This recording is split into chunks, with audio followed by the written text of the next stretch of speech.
Business news now on the programme. Brian Quinn is joining me here on set. He's starting with a bit of a sigh of relief, really, here in the EU, as Donald Trump walks back, for now anyway, his most recent tariff threats, Brian.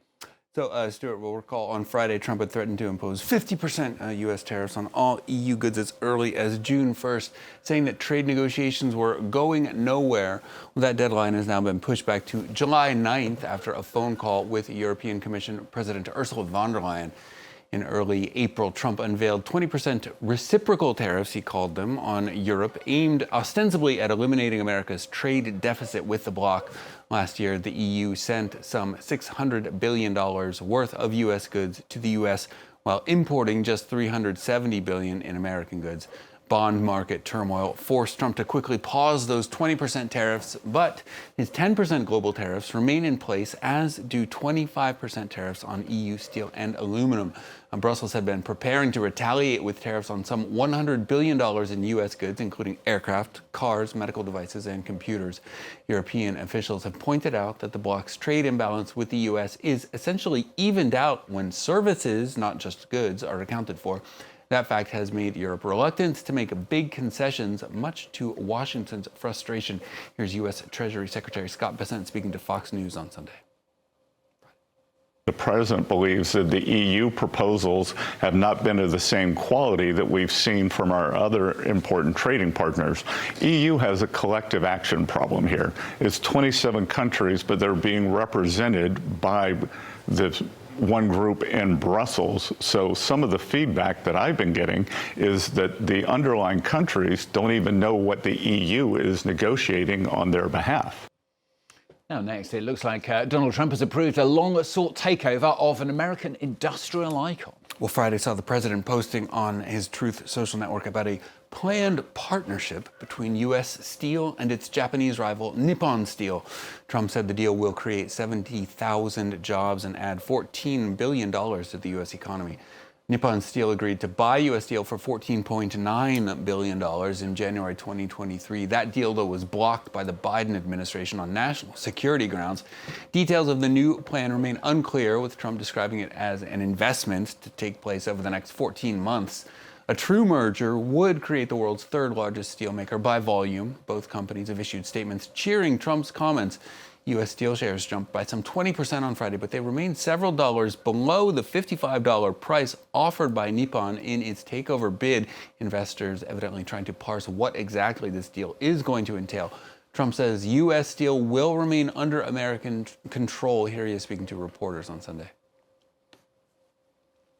I went to the unions, to all of the local unions. They all wanted it, and I'm doing it because all of the congressmen came in, about 5 of them, and the others, I understand, are in concurrence, and they asked that I do it. But it's an investment, and it's a partial ownership, but it'll be controlled by the USA.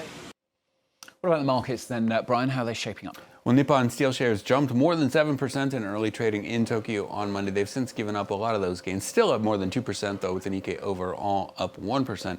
Chinese index is losing ground, though. The Hong Kong off by 1.2%. The Kospi and Seoul, though, up 2%, as a number of Asian currencies gain against the U.S. dollar, which has been weakening due to concerns about America's growing debt. European indexes, meanwhile, jumping at the open on news of that tariff deadline extension, with automakers and luxury groups leading the gains. London is closed for the spring bank holiday on Monday, but the CAC 40 here in Paris up 1.3%. The DAX in Frankfurt up 1.6% at the open. Finally, for business, the French President Emmanuel Macron is in Vietnam. He's looking to reinforce Europe's commercial links amid the increasingly uncertain global trade context. Well, Monday saw France and Vietnam sign a deal for the purchase of 20 Airbus jets worth around 7 billion euros, along with other deals on nuclear energy cooperation, Earth observation satellites, and vaccines made by French pharma giant Sanofi. Macron's visit to Vietnam is the first by a French president in nearly a decade. Comes as Trump's America is upending decades of consensus on global trade. France seeking to portray itself as a beacon of stability in a newly unstable world, a message that's likely finding a receptive audience in the export-dependent Vietnam. Luke Schrago takes a closer look. A reliable partner with no strings attached. That's the message Paris has been sending to Southeast Asia ahead of Emmanuel Macron's arrival in Vietnam, where the French president's hoping to discuss cooperation and trade. France has been seeking to diversify its sources for supply away from China, and an exports-driven Vietnam makes a logical first stop for Macron's trip. Hanoi was caught short by Washington's moves to slap tariffs on all its trading partners, facing one of the highest rates of 46%. That's left it realigning its model for growth towards government spending and investment in transport, communications and energy. Other nations haven't been blind to the opportunities either, with both leaders from China, Spain and Japan all visiting both Vietnam in recent months and other Southeast Asian nations too. With Hanoi looking to commission 2 new nuclear reactors by 2030, as well as a potential high-speed rail link between the capital and Ho Chi Minh City, French expertise in both sectors could help with making headway towards possible deals. After Macron finishes in Vietnam, he'll be heading for Indonesia and rounding out his trip in Singapore at the end of the month. Likely more deals to come as Macron has a few more stops to make on that Asian tour, Stuart. Yeah, I'm sure our business team, Brian and Yuka in the evening, will be following it for us here on France 24 as well. Thanks very much.